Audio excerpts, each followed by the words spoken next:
Our alpha manager of the day is Mugunthan Siva, is the managing director at India Avenue Investment Management. It's a fund, it's a FPI, which has basically investors out of Australia, and it allocates money here in Indian stocks, and it takes investment decisions based on sort of recommendations from three investment managers in India. Mugunthan is with us here. Mugunthan, good to have you with us here. Thanks very much. You know, just in terms of how you are seeing things, I mean, just give us an overall perspective of whether, first of all, is more money coming into the fund? Is it an open-ended fund? Is more money coming in, or is this the best you've seen? It's open-ended, definitely. And, you know, I think for a foreign fund, probably some of the issues that we face are very different to what might be faced locally. It's a competition of capital. So is money going to China today? And is that why it's being deviated from India? Valuations are always a key question that foreign investors ask about. So I think the key aspects for us when we're marketing and positioning it is really why India in a portfolio? What are the particular aspects that would attract an investor to taking an allocation? How much? People still ask that? Why India? Absolutely, absolutely. You know, I spend a lot of my time educating. Okay. And it's only once that education is finished do we get to what's in the portfolio. Okay, so let's come to that next part. What is the India story that you're selling out there to your Australian clients?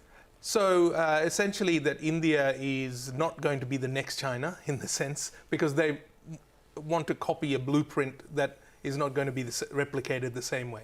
The growth story will be the same, but we're essentially selling diversification and growth. So when you look at Australia, it's a commodity-driven economy where it benefits from commodity price rises. India is very much different. Large population, small population. The two currencies behave polar opposites. So essentially, it's not just a story of saying, hey, we want to buy the highest returning investment. It's also the diversity it brings to the overall. No, but diversity can be had by buying US stocks or any other stocks. What is it about, you know, and that will tell us about your view on where the market is at right now as well. Yeah, so I think, yes, there is diversity by buying other geographies, but when you actually put the numbers on paper, India has a very low correlation to Australia. And that's because of that anti-commodity play. But essentially, we are selling the growth aspect of India, compounding returns, less cyclicality, high ROE, all the aspects that stand it aside from some of the other markets that people typically allocate money. An Australian would typically have 30% in a local market, 25% in US equities, and then a smattering of other, you know, markets.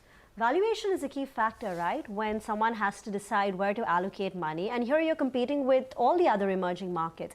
How are you assessing demand for India? Has it waned in the last couple of months as valuations got a bit too premium and pricey versus others? Yeah, in the last 12 months, definitely. Predominantly because India didn't really underperform in 2022 relative to most of the other markets. And therefore, valuations stood up high. And it's explaining to people that local investors have become a much greater piece of the pie, which they can't comprehend because in the past it's always foreign investors in and out, and you think of volatility of the market and currency that way. So I think for us, it's trying to get around this valuation argument. So you're willing to invest in India despite the high valuations? Well, our fund is India only, so we don't really have a choice in that, but we are talking 5-year themes. Right. So let me ask you this question in a slightly different way. The Indian market is valued, highly valued, we know that. And you also said that you are selling India on the basis of the growth promise. Yep. So which sectors? I mean, are you selling the consumer story? Are you selling banks? What is it you're convinced on the most? And then, you know, what's the pitch? Well, I think in the last 10 years, it's a different pitch to what it is going forward. So today, you know, the focus is very much towards businesses that can benefit from the scale that they enjoy in India, but can also build a global presence and perhaps take place in the global supply chain. I don't think the rest of the world is going to run back to China and say, okay, now that everything is functioning again, let's start off where we, you know, where we left from. Can you give us some examples? I mean, I don't know if you are allowed to, but if you have public disclosures, Sure. some idea or some hints of the kind of companies. You mentioned high ROE, you mentioned growth. Yeah. So, and then you also mentioned diversified Indian MNCs, so to speak. I mean, Indian companies that can go global. Yeah. So some more hints on the kind of companies you look at? Yeah, so we are overweight on the pharma sector. And the view there is, like Indian IT of 20 years ago, there could be an opportunity for Indian pharma going forward, particularly when some of the patents are rolling off in the US. Some of their counterparts overseas are in weaker shape than what they were. India has the capacity to be able to roll out scale and is already an expert in the generic space and a global leader. So I think there will be industries that evolve that perhaps didn't evolve so much in the last decade, and we put more of our focus there than perhaps, pure local demand stories.